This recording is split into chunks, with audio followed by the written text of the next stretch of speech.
At-tabarruki fi tariqi rabbil ghafur, al-majmu' min kalamil ulama'il kibar. Ini kitab bernama Miftahus Sudur, pembuka dada. At-tabarruki fi tariqi rabbil ghafur, untuk mengambil barokah dalam menempuh jalan Tuhan yang pengampun.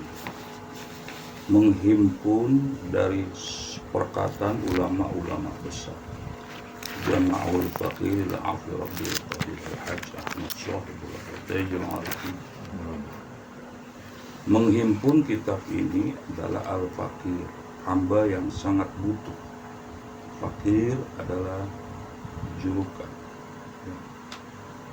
sebutan hamba yang sangat butuh. Kalau dalam dunia tasawuf itu sebutannya Al-Fakir, diambil dari ayat Ya ayuhan nas antumul fuqara ilallah wa nahnu aghniya. Itu ayat Quran. Wahai segenap manusia, kamu semua fakir, fuqara. Kamu semua yang butuh kepada Allah, sedangkan kami maha kaya. Al-Fakir bukan fakir dalam bahasa Indonesia, tapi orang yang sangat butuh kepada Allah. Maka beliau mengatakan Al-Fakir ila afwi rabbil qadir. Tapi sekarang udah jadi bahasa politik gitu. Orang berpolitik kayak ngomong Al-Fakir layak, karena kalau udah sebut Al-Fakir nggak ada tendensi apapun. Ila afi rabbil qadir, itu kalau dalam bahasa disebut sajak ya. Kalau sajak itu dia berakhir dengan perkataan yang sama ya. Perhatikan ya, al-fakir ila afwi rabbil qadir, al-fakir ila afwi rabbil qadir, ar-ra berakhirnya. Quran juga ada sajak. Coba baca Fatihah, dia berakhir pada huruf mim dan nun, nggak ada huruf lain. Alhamdulillahi rabbil alamin, ar-rahmanir rahim, maliki yaumiddin, iyyaka na'budu wa iyyaka nasta'in, ihdinas siratal mustaqim, siratal ladzina an'amta 'alaihim ghairil maghdubi 'alaihim waladdallin. Nun min itu sentuhan jiwa. Sentuhan apa? Jiwa. Jiwa itu akan tersentuh dengan huruf mim dan nun. Tapi ketika Allah memperkenalkan keperkasaannya, menghilangkan kekafiran, kemusyrikan, itu nggak mungkin sentuhannya huruf mim, huruf-huruf yang galak. Qul a'udzu birabbil falaq, qul huwallahu ahad. Karena penegasan Allahus somad, lam yalid wa lam yulad, lam yakul lahu kufuwan ahad. Al-falaq syarri ma khalaqa min syarri ghasikin idza huruf qalqala semua. Ini al-fakir ila afwi rabbil qadir, hamba yang sangat buntu kepada ampunan Tuhannya yang maha kuasa. Al-Hajj ya. Beliau nggak menamakan dirinya kiai, tapi Al-Hajj, haji. Kalau nggak mumpuni tentang agama, jangan menjas orang itu salah. Gelar haji itu nggak ada hadisnya, nggak ada itu, nggak ada Haji Muhammad, Haji Abu Bakar, Haji Umar. Salah bisa. Ya.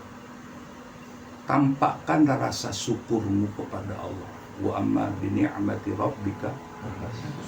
Aku bersyukur karena aku haji.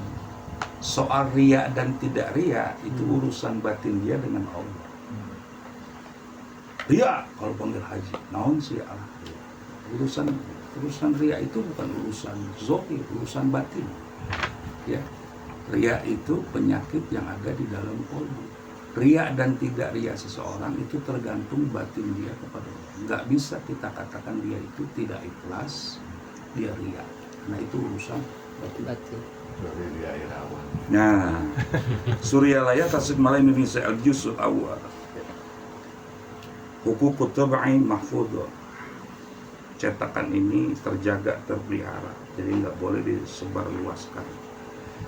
Baik, di juz kedua pada bagian terakhir washkuru li wala takfurun, halaman halaman 306. 306.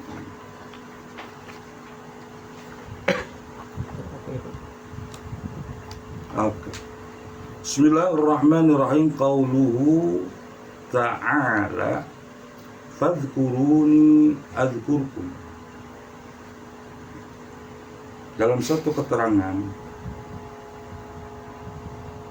satu-satunya ayat Quran yang hanya turun kepada Nabi Muhammad, tidak kepada nabi-nabi lain, ini ayat. Saya ulang lagi. Satu-satunya ayat Quran yang hanya turun kepada Nabi Muhammad, tidak pernah turun kepada nabi-nabi lain, ini ayatnya. Fadhkuruni adzkurkum. Berzikirlah, mengingatlah kamu semua kepadaku, aku akan selalu ada dalam ingatanmu. Jangan berzikirlah kamu kepadaku, aku berzikir juga kepadamu. Bukan begitu terjemahan. Fadhkuruni, hendaklah kamu semua berzikir, sambungkan rasamu kepada aku. Itu zikir. Sambungkan rasamu kepada aku. Al-insanu sirri wa ana sirruhu. Hadis qudsi. Manusia itu sirku, rasaku, rahasiaku. Wa ana sirruhu. Akulah yang hanya bisa dirasakan. Jadi zikir itu connecting, ketersambungan rasa yang terselubung di dalam dirimu. Rasa itu kan nggak kelihatan. Sambungkan kepadaku yang maha gaib. Adzkurkum. Pasti aku akan ada, selalu ada di dalam dirimu. Fa'idha dzakarta rabbaka kasyafa anka ghita'al ghaflati fakunta dzakiran madhkuran syakiran mashkuran. Lalu pengarsa Abah mengatakan, bila engkau sudah berzikir Tuhanmu, terbukalah darimu segala tutupan lalai. Terbukalah darimu tutupan kelalaian. Sesuatu yang menutup kelalaian. Lalai ghaflah. Ghaflah itu lalai. Lalai dari mengingat Allah. Itu tutupannya akan terbuka bila engkau berzikir kepada Allah. Akan terbuka itu lalai. Kalau sudah terbuka, tutupan lalaimu itu sudah terbuka, sudah kasyaf, sudah terbuka dengan zikir kamu itu sendiri, maka kamu akan menjadi penzikir dan yang dizikirkan. Kamu menjadi penzikir, selalu berzikir kepada Allah, dan madhkuron, selalu diingat oleh Allah. Dzakiron, kita. Madhkuron, Allah. Zakiron, kamu akan menjadi penzikir. Madhkuron, kamu akan selalu diingat. Oleh siapa? Allah. Kebersamaan Allah akan selalu kepadamu. Bahkan kamu syakiron. Kamu menjadi orang yang bersyukur. Tanpa engkau menjadi orang bersyukur, nggak akan pernah bisa kalau kamu nggak zikir. Jangan bicara kamu bersyukur kepada Allah kalau kamu nggak berzikir. Logikanya gini, kalau dia bersyukur kepada Allah, tapi hatinya lalai nggak kepada Allah, ya bullshit lah. Syukuran kepada Allah atas nikmat dan sebagainya, tapi terbesit di hatinya ini kemampuanku loh, ini ilmuku loh, ini bisaku loh. Pada saat itu Anda bukan syakiran lagi. Anda disebut bersyukur karena Anda berzikir. Gitu. Tanpa Anda berzikir, jangan bicara syukur. Begitu juga idealnya, kalau Anda bersyukur, harusnya berzikir. Gitu. Atau maaf, kalau Anda berzikir, Anda pasti bersyukur. Gitu. Itu maksud saya. Ya, kalau Anda berzikir, sudah pasti Anda tuh bersyukur. Bohong kalau orang berzikir, dia nggak bersyukur. Berarti penzikir-penzikir kita ini kalau update statusnya itu susah, nggak bagus, segala macam dah, itu zikirnya belum tembus. Justru dia menyembunyikan kesulitannya. Barulah nanti masykuron. Ya, masykuron itu Allah, ya kan?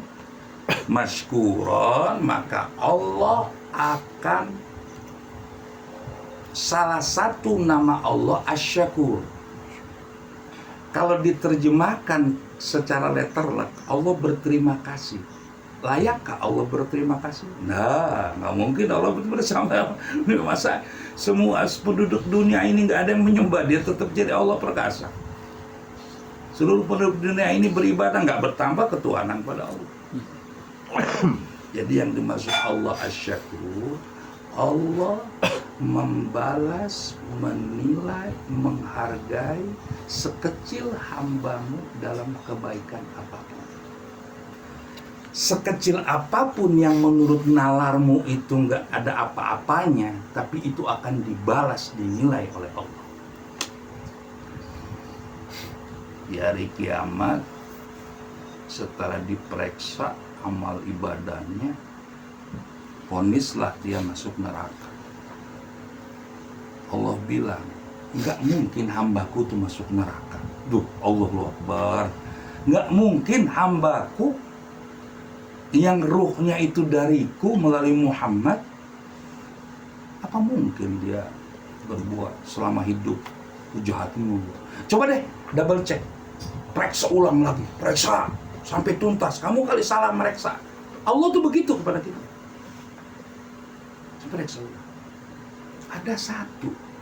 Jadi kalau di akhirat itu ada layar monitor. Sekalian. Satu ya Allah selama hidup. Coba. Ya bukan berarti Allah nggak tahu ya, Allah maha tahu. Ini kan pembelajaran buat kita. Coba. Ketika ayat surat Yasin, Astagfirullahaladzim. Wa kulla syai'in ahsaynahu fi imamin mubin. Ya kulla syai'. Sesungguhnya kami akan meriksa, akan menjaga semua amalnya. Dan sekecil apapun amal akan terekam, akan dinilai. Begitu dibuka, ternyata seorang bapak mempunyai seorang anak. Hujan lebat, dingin menggigil, menusuk tulang-tulang. Menggigil bapaknya. Dia ambil selimut dari badannya, dipakaikan kepada anaknya. Dia rela kedinginan asal anaknya jangan kedinginan. Logis kok, wajarkah? Menurut Anda wajar, tapi Allah enggak. Menurut kita adalah wajar. Kalau Allah bilang masukkanlah dia ke dalam surga. Karena itu, siapa yang bisa tangkap? Apa maksud? Amalan apa itu? Ikhlas. Yang dimaksud amalan itu amalan ikhlas. Karena seorang bapak itu nggak ada pamrih pada anaknya. Kalaupun orang tua riak kepada anaknya, diterima apa? Orang tua tuh riak. Lo sadar bapak lo susah nyari duit, emak lo tuh ngandungin kamu susah, orang kok gini, kan ngungkit-ngungkit kebaikan. Karena Allah juga mengajari begitu. Ibumu mengandung dengan susah payah, itu kan Quran begitu. Nah, amalan si bapak itulah yang menyebabkan dia masuk ke dalam surga karena ikhlas. Itu yang disebut asyakur. Sekecil apapun Allah asyakur.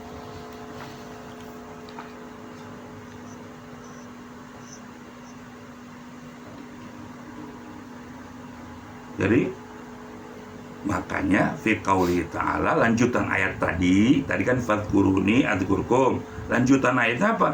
Washkuruli wala takfuru.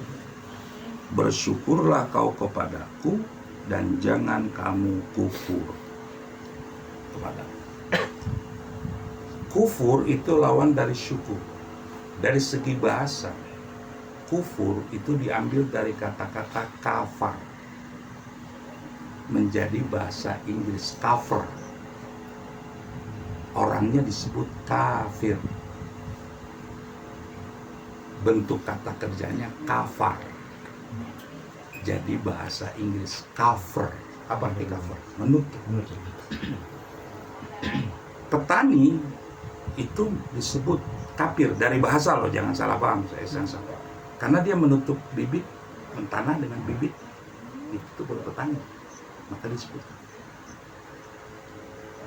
Ketika dia menutup diri atas nikmat yang sudah Allah berikan, dia buka kesusahannya, itu kufur.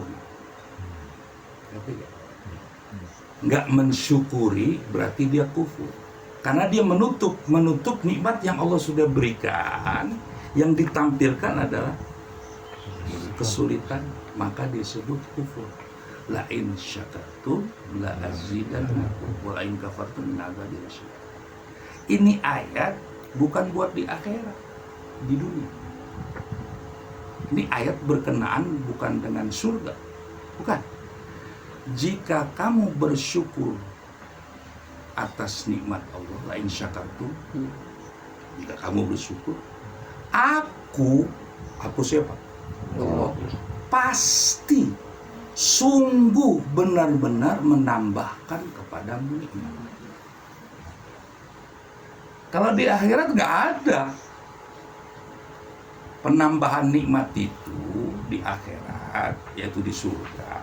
Seorang yang mencicipi buah, kan Rasul pernah ditanya, surga itu apa ya Rasul? Mala ainun ra'at wala udhunun sami'at wala khatara ala qalbi bashar. Surga itu sesuatu yang belum pernah terlihat oleh mata, belum pernah terdengar oleh telinga, belum pernah terlintas di hati setiap manusia. Contoh, di surga itu ada anggur, wa inaban wa qatba, ada anggur. Ketika anggur itu disiapkan, baru terbesit di hati kita kepengen anggur, dia udah muncul. Ketika itu muncul, kita itu bertanya, ini buah apa? Kok seelok ini, sebagus ini? Selama aku bermata di dunia, belum pernah lihat buah seindah ini. Dijawab oleh bidadari, ini namanya anggur. Dicicip, udah selesai. Nggak minta tambahan, nggak ada minta tambahan. Makanya kalau bicara surga, akhirat, jangan mindsetnya dunia. Susah. Satu hari di akhirat itu 1000 tahun di dunia. Jadi nggak bisa dinalarin akhirat itu sendiri. Tidak ada buang air besar, tidak ada pipis, bercampur dengan bidadari, tidak pernah hamil. Pusing-pusing. Dirugikan. Hah? Pasti deh kalau bicara bidadari, ibu-ibu yang banyak bertanya masalah. Bagaimana aku Ustaz sebagai istri? Diplomasi si UT ini sebatas. Ibu makanan pokok, bidadari cemilan. Udah itu jawaban. Istri adalah pokok, makanan pokok. Makanan pokok kan kudu dimakan. 3 kali sehari. Bidadari sekali. Wah. Iya. Kalau bidadari apa? Cemilan Buah tambahan. anggur. Nggak ada cemburu dalam surga itu, nggak ada. Susah. Mungkin di situ rahasianya. Wallahu a'lam. Di Quran banyak bercerita tentang bidadari, tapi sangat sedikit bicara tentang jejaka perkasa. Bidadari. Nggak pernah ada. Sedikit ya. Cukup satu sajalah. Jangan kau cari yang lain. Nah, itu. Wa tawalat 'alaika an-nafaqat wa ghamratukal barakah. Wa tawalat akan mendapatkan kepadamu nafahat. Apa namanya? Akan dengan kekuatan wa tawalat 'alaika nafahat. Ini bukan nafahat, ini kha ini sebenarnya. Nafahat akan mendapatkan kepadamu sentuhan-sentuhan ruhani. Jadi arti nafahat sebenarnya napas ya. Hembusan napas. Ya, sentuhan-sentuhan ruhani, napas itu akan kau dapati itu. Kalau kamu berzikir tadi itu, ya nafahat itu ada rasa di dalam diri itu nafahat, hembusan-hembusan napasmu, maka zikir kita itu kan disebut tarekat anfasiyah. Ya kan? Tarekat tarikan napas. La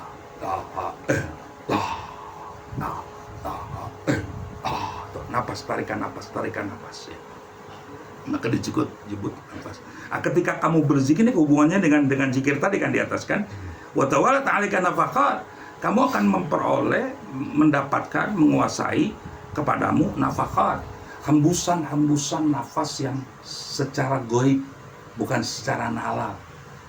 Mendapatkan kenikmatan di dalam zikir, itu maksudnya, mendapatkan kenikmatan di dalam zikir rasa. Makanya rasanya beda-beda, penzikir-penzikir itu berbeda. Bagaimana hak prerogatif Allah itu, ya kan? Wa ghamratul barakah, terlimpahlah kepadamu barokah, bukan barokah tapi barokat, beberapa keberkahan. Kalau ditanya keberkahan, apa itu keberkahan? Tubutul khair al-ilahi fi syai', kebaikan yang langgengnya kebaikan Allah pada sesuatu. Langgengnya kebaikan Allah pada sesuatu itu disebut barokah. Barokah bisa pada tempat, barokah bisa pada orang, ya. Kalau tempat seperti Masjidil Aqsa alladzi barokna haulahu, yang kami berkahi di sekitarnya, itu hanya satu contoh. Berarti tempat juga penuh dengan barokah. Orang juga bisa mendatangkan barokah. Jangan dibilang musyrik. Ngapain ke Abah Anom minta barokahnya? Buka Al-Quran. Wa ja'alani mubarakan ainama kuntu. Perkataan siapa itu? Nabi Isa. Allah menjadikan diriku bisa mendatangkan barokah dimanapun aku berada. Oh, dari mana syirik, bos? Hati-hati kalau ngomong. Maulid bid'ah mana? Dalilnya Quran. Allah mengucapkan maulid kepada Nabi Yahya. Wassalamu alaihi yawma wulida wa yawma yamutu wa yawma yub'atsu hayya. Allah mengucapkan salam, selamat di saat dilahirkan. Maulid dilahirkan. Di saat dimatikan. Haul kematian. Di saat dibangkitkan. Nabi Isa merayakan hari ulang tahunnya. Nah, bingung kalau minta dalil. Wassalamu alayya yauma wulidtu wa yauma ub'ats wa yauma ulitu wa yauma amutu wa yauma ub'atsu hayya. Selamat buat diriku saat aku dilahirkan, saat aku diwafatkan, saat aku dibangkitkan. Ulang tahun bukan? Tahu. Nah, cuman jangan ujuk-ujuk. Bang Saad bilang, hari ini maulid saya, jangan. Gantilah dengan kata milad. Ganti dengan kata apa? Milad gitu. Jangan juga disebut maulid Isa, Natal Muhammad.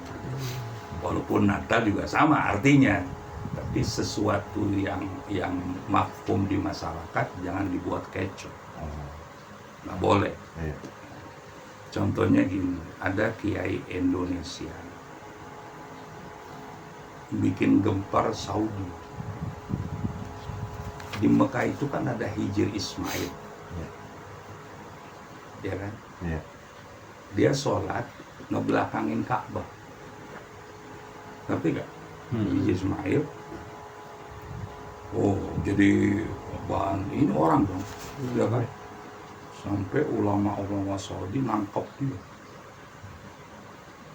Ini contoh orang alim tapi nggak arif. Ketiga, engkau, Anda salah. Kenapa Anda sholat membelakangi Ka'bah? Siapa bilang? Saya sholat sudah menghadap Ka'bah. Ah, orang Ka'bah ada di belakangmu. Kan Hijr Ismail itu kan dalam Ka'bah yang kepotong. Waktu Aisyah mau sholat di dalam Ka'bah, Rasul bilang, sholatlah di Hijr Ismail, sama juga sholat di dalam Ka'bah. Diam semua ulama Saudi, nggak banyak ngomong, ya benar juga kau.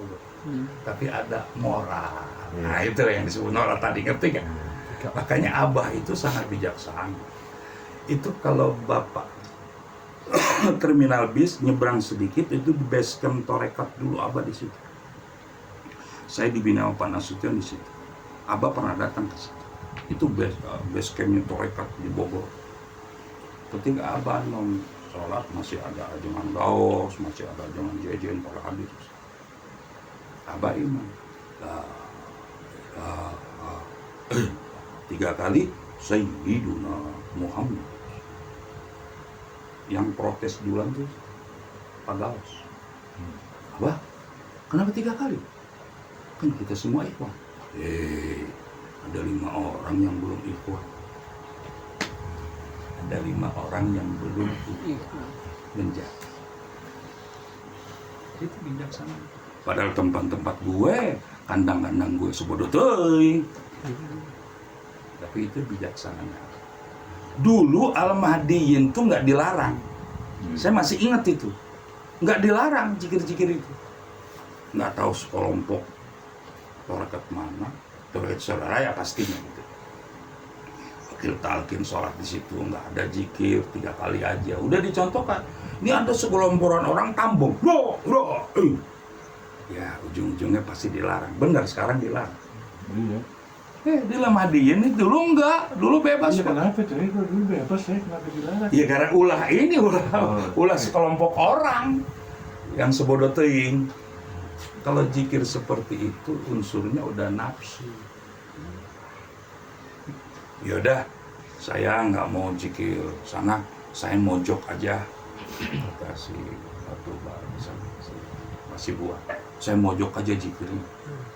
Mojok kepala keriping nggak? Iya. Nah, nafsu juga. Kenapa harus mojok? Ya, harus zikir. Ya kan di rumah bisa. Nafsu. Berarti itu ada unsur nafsu. Dari buat kodok. Jadi kodok. Sangat untuk kodoknya. Itu begini, bahwa tawala ta'alika nafaqat, mendapatkanlah hembusan-hembusan apa yang sangat gaib, wa gamratukul barakat, dan melimpahkan kepadamu barokah. Jadi barokah itu sama kesenangan beda. Ya. Perhatikan 2 ayat ini, simak. Falamma nasu ma dzukira bi ayatina fatahna 'alaihim abwaaba kulli syai'. Tatkala mereka lupa kepada Allah, Allah bukakan untuk mereka segala pintu kesenangan. Dibukakan pintu. hatta idza farihu, sampai puncaknya kesenangan, dia sangat bergembira dengan kesenangannya. Akhadnahum, lalu kami cabut secara tiba-tiba, faidahum mublisun, lalu mereka jadi depresi. Walau anna alal qura amanu wattaqau la fatahna alaihim barakat minas samai wal ardh. Beda. Sekiranya beriman dan bertakwa, kami bukakan. Ada buka di sini, buka di sana. Apa? Barokah dari langit dan jadi kesenangan dan keberkahan. Dua ayat ini berbeda. Wa muhit wa muhyir anka as-sayyi'at, dan dihapuskan kepadamu segala keburukan.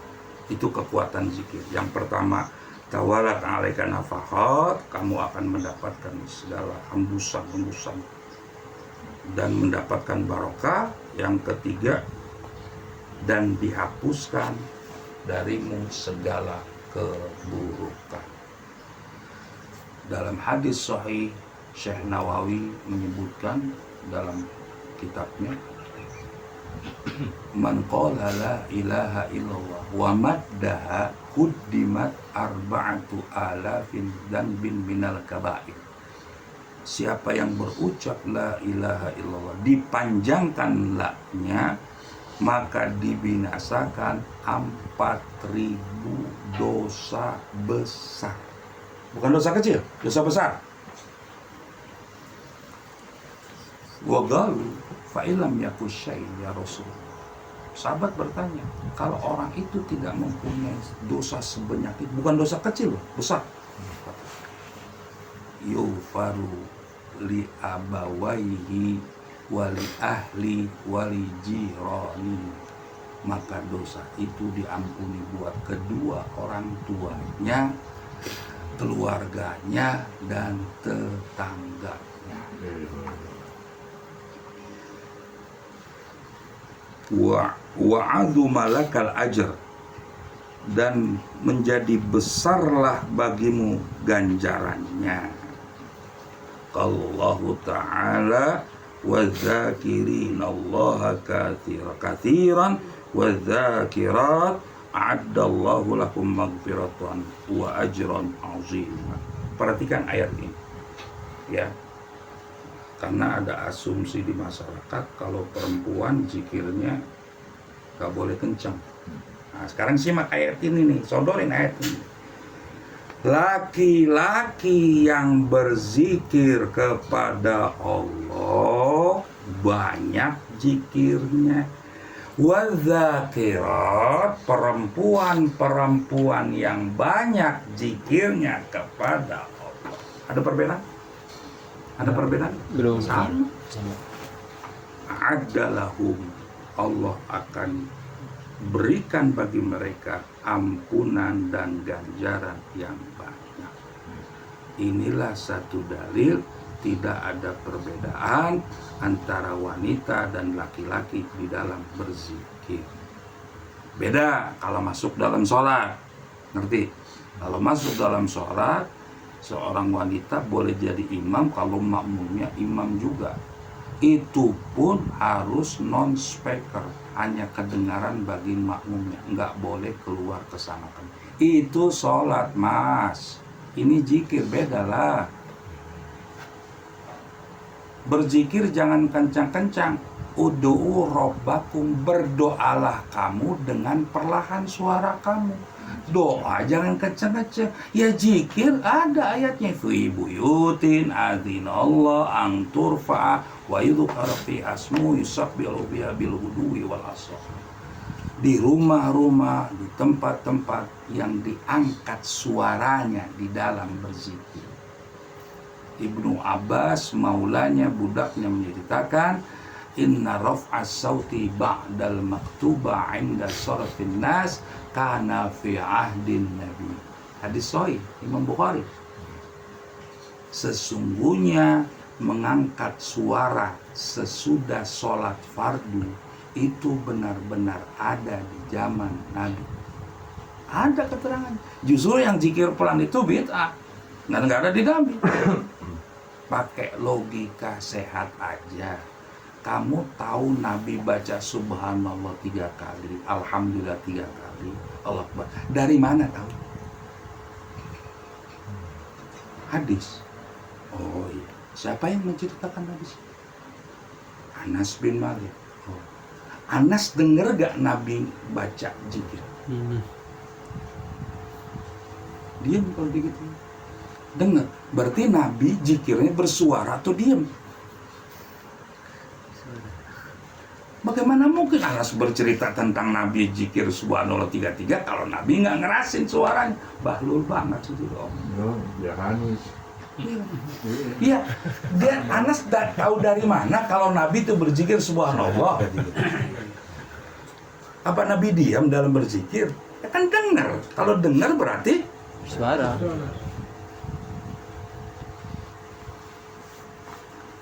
wala tansa anna Allah ta'ala arafa ulil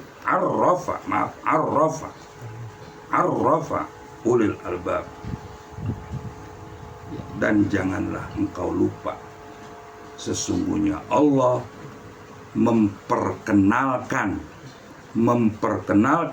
ulil albab. Siapa itu ulil albab? Yang memiliki kecerdasan. Biasanya diterjemahkan dengan cendekia. Baik, kita lihat benar gak cendekia ulil albab?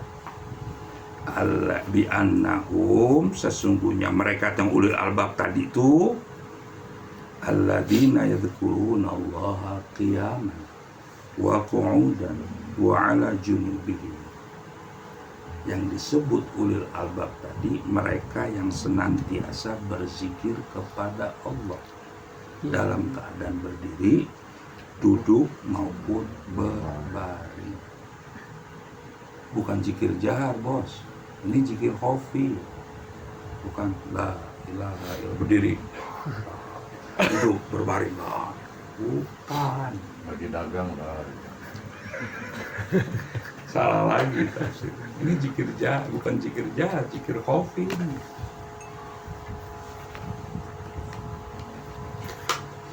Baik, kita sedikit mengkaji apa itu ulil albab. Dalam bahasa Arab, kata uli itu yang memiliki. Ya, sama dengan kata-kata sohibul bait. Ya kan? Uli itu orang yang memiliki. Albab itu diambil dari lubbun. Masih ingat? Sodor, dada, kolbu. Dalam kolbu, fuad. Ada fuad, syagof. Ada syagof, lub. Inti dari semua inti. Kata orang tua saya, nama kautoras itu ada pohon kayu. Itu yang paling keras di dalam inti semua itu toras. Itu saya ingat omongan almarhum bapak saya. Jadi lub itu sesuatu yang terdalam dari yang paling dalam. Ketika kekuatan zikir dan fikir bersinergis, bukan dikotomi, zikir-zikir, fikir-fikir, bukan. Tapi kekuatan zikir yang membuahkan iman, kekuatan fikir yang melahirkan ilmu, bersinergis, maka lahirlah ulil albab. Jadi ulil albab itu orang yang memiliki kekuatan zikir yang membuahkan iman, kekuatan fikir yang melahirkan ilmu. Kalau semuanya bersinergis, itulah yang disebut ulil albab. Dunia timur kaya dengan zikir, enggak kaya dengan fikir. Makanya hidupnya suka pasrah. Pesawat jatuh, takdir. Kereta tabrakan, takdir. Selidiki, gunakan ilmumu. Iya kan? Ternyata pesawat ini melawan takdir. Gimana takdir? Nah, bicara takdir lagi. Kulu washrobu wala tusrifu. Konsep ketentuan, bahasa Arabnya takdir, ketentuan. Ketentuan yang Allah buat begini loh. Konsumsilah makanan, minuman, halal dan thayyib, tapi ingat jangan israf, berlebihan, over. Itu takdir. Ketika kita makan minum berlebihan, itu menabrak takdir, melawan takdir. Jadi stamina. Melawan takdir. Jadi ketika kau sakit, kau jangan menyebut dirimu takdir. Itu ulah kamu itu sendiri.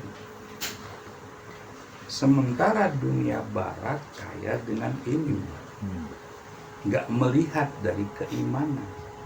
Coba ilmuin gigi sama kuku, kan unsurnya sama. Jawab dong pakai ilmu pengetahuan kau. Kenapa gigi nggak panjang? Kuku yang panjang. Kan unsurnya sama. Nggak bisa jawab. Berarti ada unsur keimanan. Kalau ini berjalan di dikotomi masing-masing, tapi kalau dia bersinergis, maka lahirlah kulit. Ketajaman nalar dan hati. Sehingga Abah mengatakan, ketika kau berzikir, jangan pernah berpikir. Bagaimana mungkin kamu menikmati rasanya mangga, menikmati rasanya kopi, bisa kamu pikirkan? Bisa? Kopi yang begitu enak, kan rasa kan? Dipikirkan bisa nggak? Nggak bisa. Maka kalau kamu berzikir, kamu jangan pernah berpikir. Tapi saat kamu berpikir, hidupkan zikirmu. Itu kata Allah. Saat kamu berpikir, Hidupkan zikir. jangan lengah hati kamu, selalu zikir. Yang nggak mungkin la ilaha illallah jahar lah, kopi lah, itu maksudnya. Betul.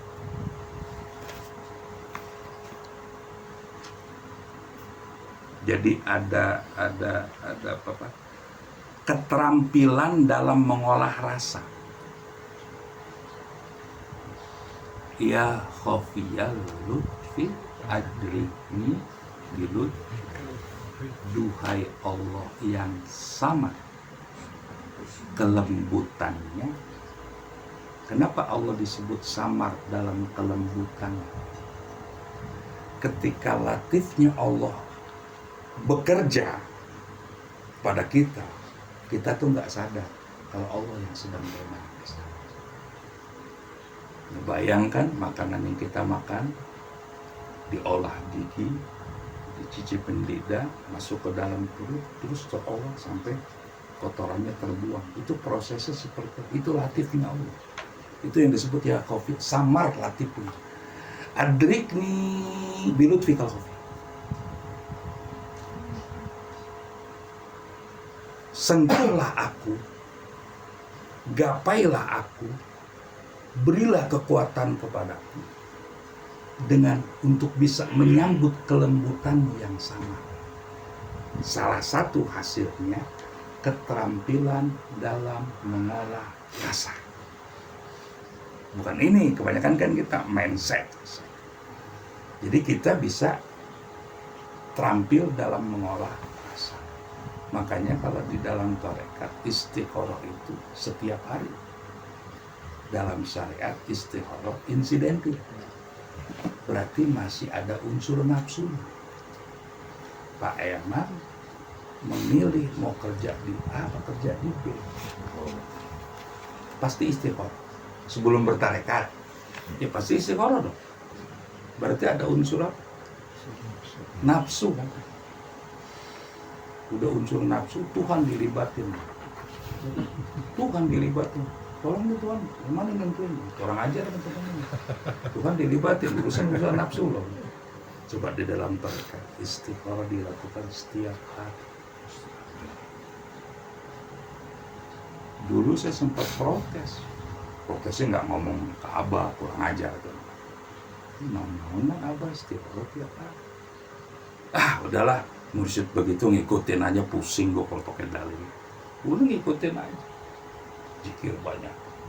Dapat hadisnya. Kana Nabi sallallahu alaihi wasallam yu'allimunal istiqarah kama yu'allimunal Qur'an. Hadisnya ada, bos. Makanya pasrah aja sama Abang tadi dapat sendiri.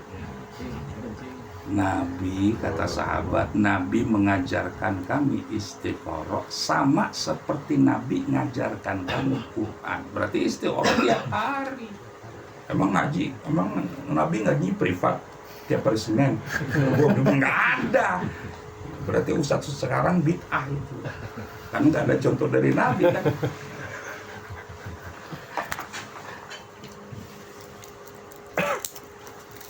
Waqad qala al-arifuna. Tadi kembali ke orang yang Indonesia itu sendiri. Dia benar, cuma dia nggak arif, ya kan? Karena dia melakukan sesuatu yang jadi orang bikin dosa, ngomentarin dia. Ya, keilmuan itu nggak harus baku. Nggak salah ya. Walaupun nggak salah, nggak boleh kita lakukan. Sekarang saya mau tanya, ada yang lebih tinggi dari hukum nggak? Kebijakan. Yang lebih tinggi dari hukum nggak? Moral. Akhlak itu lebih tinggi dari segala galanya. Hukum itu di bawah akhlak. Hukum itu kan saklek. Kisos, kisos. Bunuh ya bunuh. Saklek kan. Apakah akhlak ada di Quran? Iya. Jika kamu maafkan itu lebih baik daripada kamu hukum. Salahkah orang kisos? Nggak salah. Level dia syariat. Salahkah orang yang tidak mukul? Nggak salah. Jadi ada semua di dalam. Maka itu agama ini berdiri di atas dua tiang. 50% ilmu, 50% akhlak. Agama kalau nggak ada ilmu ya susah. Gimana tuh kita memahami tanpa ilmu? Derajat orang berilmu itu kan satu tingkat sesudah malaikat. Syahidallahu annahu la ilaha illa huwa wal malaikatu wa ulul ilmi qa'iman bil qist. Belum bertarikat juga udah tahu tuh wiridan maghrib itu kan suka dibaca itu.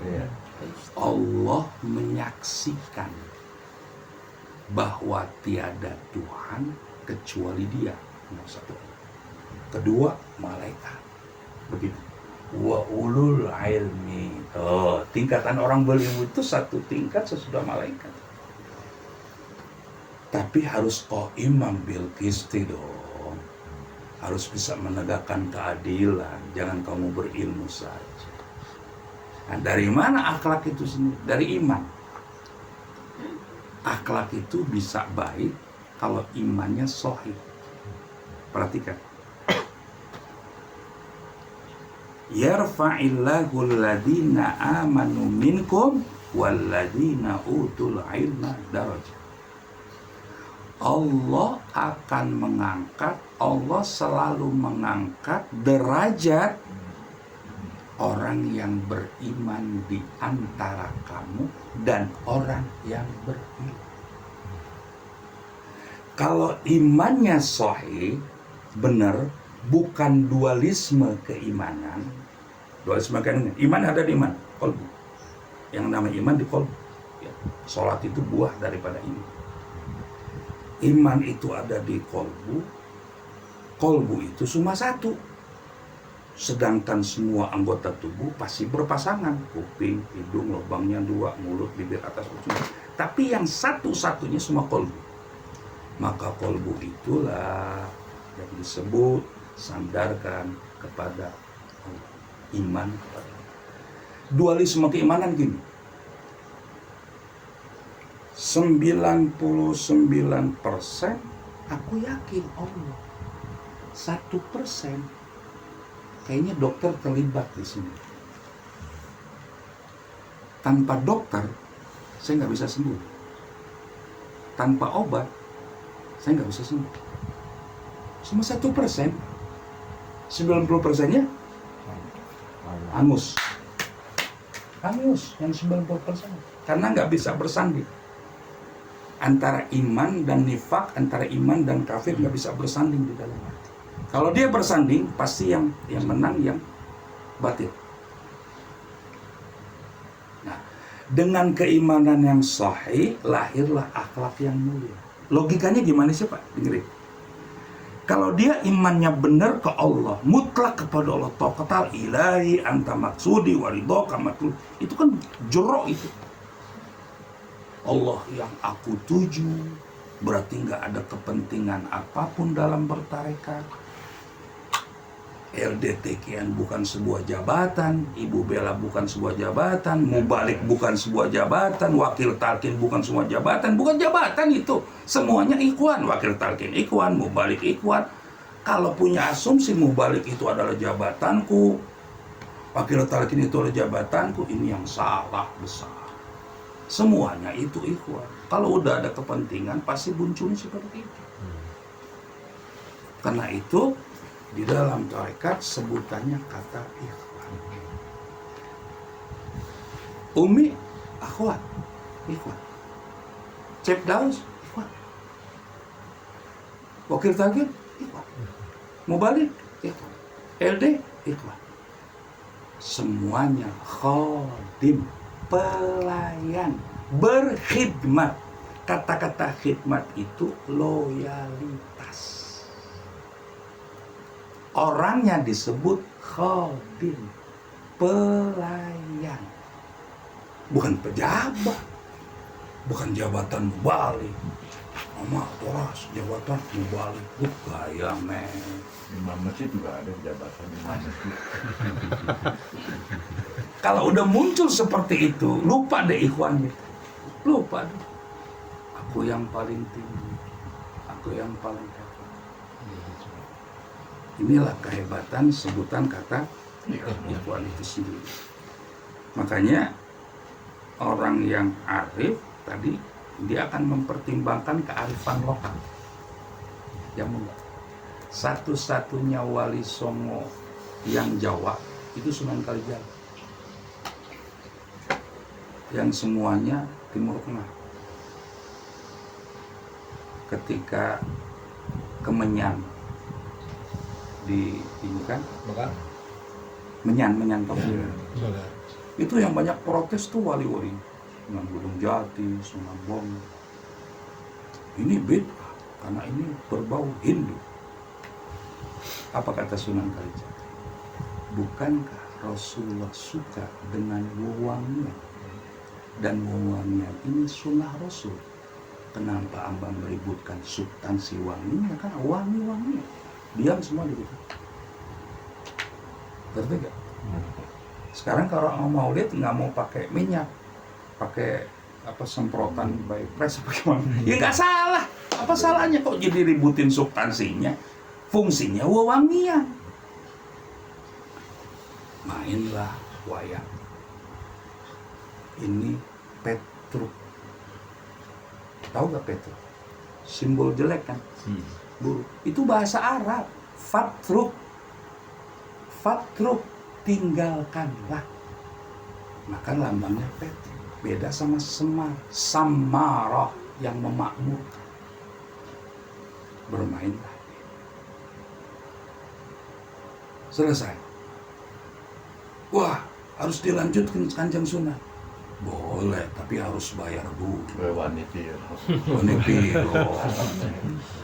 Wah, kami nggak punya duit. Sekaten. Syahadaten. Sekaten itu syahadaten. Ucapkanlah syahadaten. Jawa bilang sekaten. Syahadaten. Oh, cuma itu aja. Oh, saya mau, ayo mau. Asyhadu al-Islam lah. Selesai tugas. Nanti generasi sesudahku yang akan meluruskan. Jadi Wali Songo itu belum tuntas dakwanya. Yang kita bereskan. Gitu. Jadi jangan meributkan substansi. Tiup lilin ulang tahun Nasron. Kalau mati lampu, jangan pasang lilin. Nah, gitu. sesuatu yang menutup mata kaki di neraka. Wah, berarti Michael Jackson udah sunnah gitu. Karena Michael Jackson celananya ngatung. Susah Pak kalau orang menyebutnya skripturalis. Kelompok Islam memahami secara tekstual. Allah turun sepertiga malam seperti turunnya aku dari mimbar. Kan gelo kan si Wahaboy itu. Seperti turunnya aku dari mimbar. Walam yakul lahu kufuwan ahad, apa bedanya tuh? Iya kan? Tapi memang benar Pak, pengalaman saya tuh kuliah sampai pesantren itu terjadi perdebatan. Tapi setelah bertarekat, jawabannya rasa. Tapi tangan Allah di atas tangan mereka. Tapi kalau Bapak udah bertarekat, menemukan rasa. Oh, tangan ini begini. Aku menemukan rasa. Rasa aja yang bagus. Ada rasa tersendiri.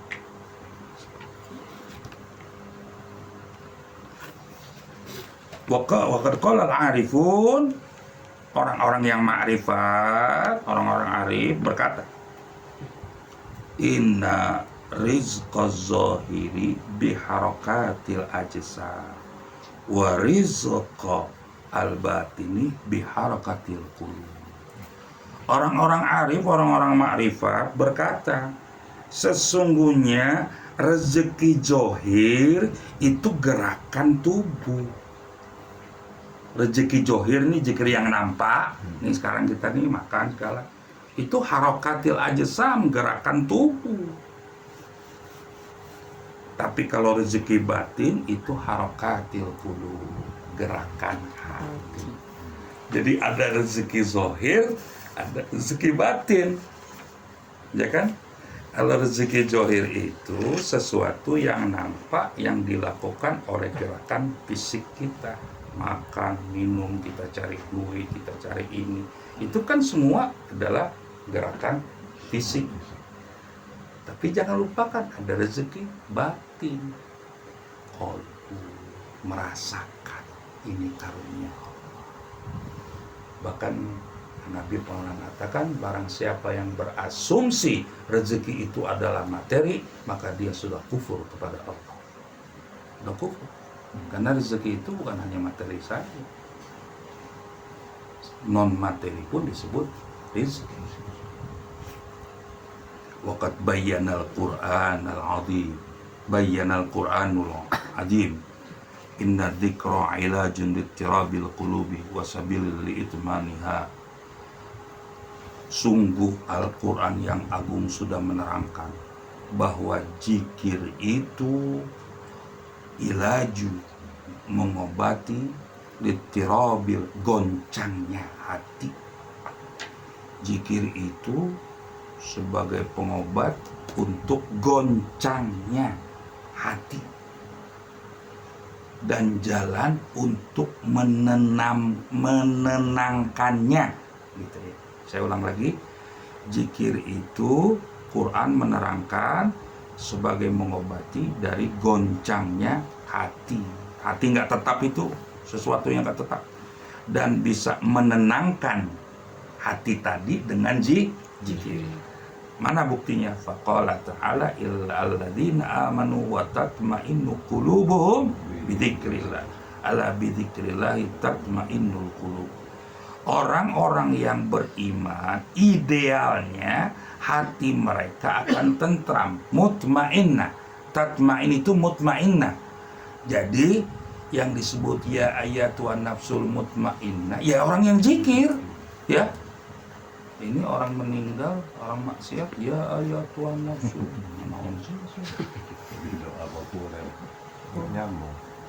Yang mutmainnah itu yang zikir ini. Yang dipanggil oleh Allah di saat sakarat. Ala bidzikrillah, ya kalau mau tentramnya hati, kalau mau nafsul mutmainnah bidzikrillah, nggak ada lain, bidzikrillah. Bahkan dipertegas, ala katanya, ketahuilah hanya dengan zikir sajalah hati itu akan tentram. Udah, hanya, nggak ada yang lain. Udah nggak ada. Kalau udah ala, ketahuilah. Kalau Allah bilang ketahuilah, ingat, tanbih katanya. Tanbih itu peringatan. Ketahuilah hanya dengan zikir kepada Allah hatimu akan mutmainnah, tenang. Kenapa sih? Li'annal maqsuda minadz dzikri dawam uduril qalbi ma Allah tabarakallah. Abah ya Allah ya Rabbi. Karena sesungguhnya yang dimaksud dengan zikir tadi yang bikin tentram hati gitu kan, yaitu dawamnya hati hadir bersama Allah. Kenapa sih zikir? Karena yang dimaksud dengan zikir adalah dawamnya terus menerusnya hati hadir bersama Allah. Jangan bilang ma'iyah kebersamaan Allah kalau tanpa zikir.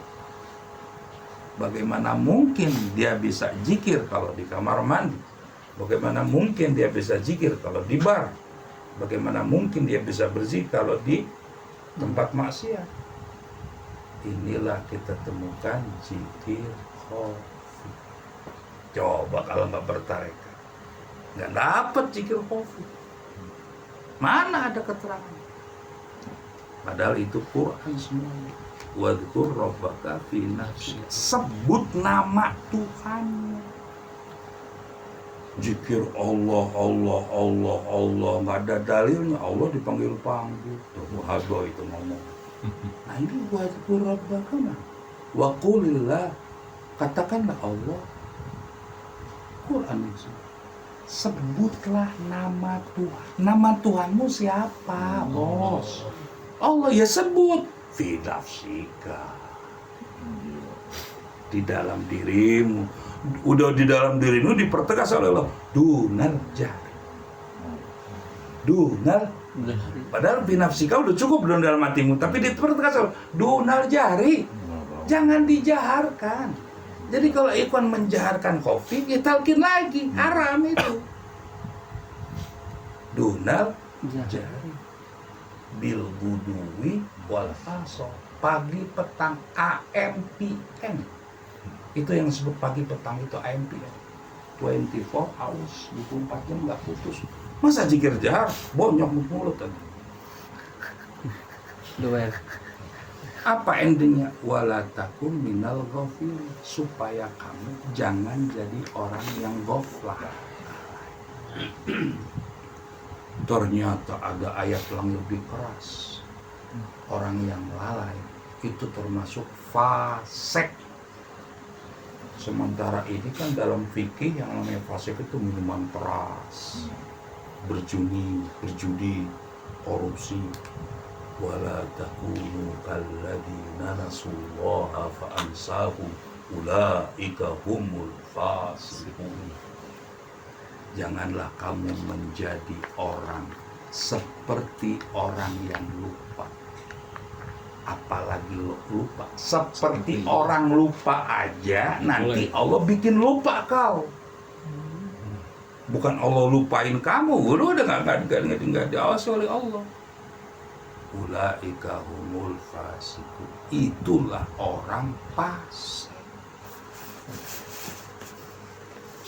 Makanya Abah Anom waktu Abah Sepuh masih hidup,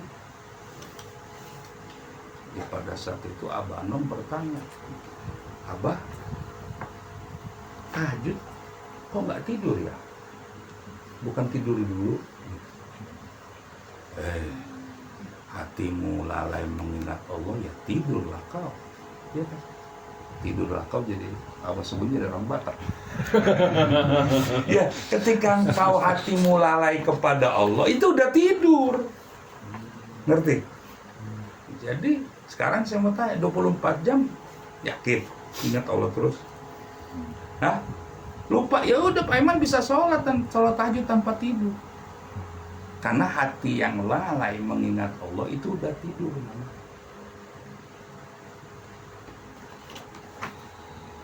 Ya, kenapa zikir? Karena yang dimaksud dengan zikir adalah terus-menerusnya hati hadir bersama Allah.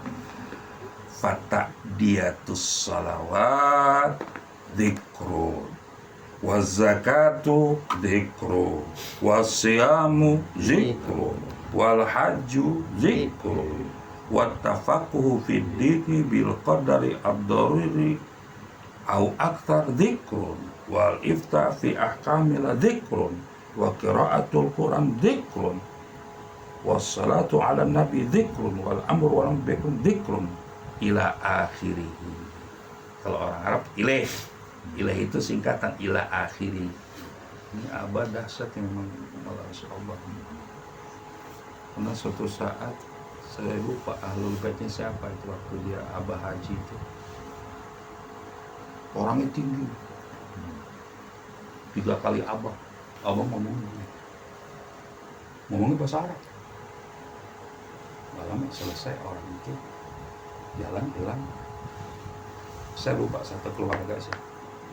Abah tadi ngomong sama siapa? Nabi Allah Ibrahim alaihissalam.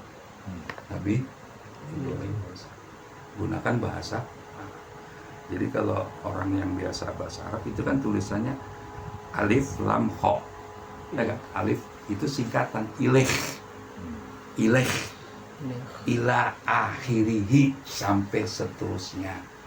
Nah, di sini dikatakan oleh Abah, mendirikan sholat 5 waktu zikir, zakat zikir, puasa zikir, haji zikir, memahami agama dengan qadar ketentuan yang pasti atau yang banyak zikir, mengeluarkan fatwa di dalam hukum Allah zikir, baca Quran zikir, sholawat kepada Nabi zikir, amar ma'ruf nahi munkar zikir, dan seterusnya. Semua ibadah semuanya zikir.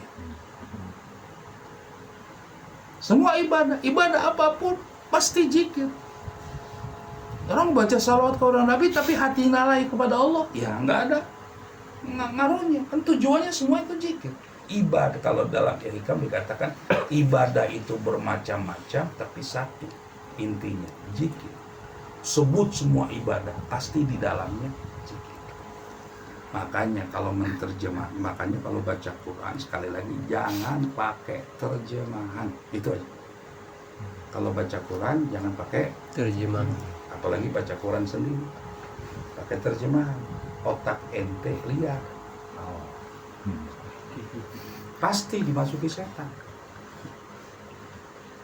Aqimis sholata lidzikri. Dirikanlah sholat untuk mengingatku. Kalau saya udah ingat Allah, Sholat. Sholat tujuannya nggak tahu. dirikanlah sholat yang di dalamnya ada zikir. Makanya ada sholat daim. Apa? Sholat yang terus menerus, nggak putus-putus. Hafidhu ala sholawati wa sholatil wusta wa qumu lillahi qanitin. Kata Allah, jagalah sholat yang 5 waktu dan sholat wusta, sholat yang di tengah-tengah. Semua ahli tafsir Quran menafsirkan sholat di tengah itu sholat asar. Pak Nasution nggak puas dengan wusta itu sendiri.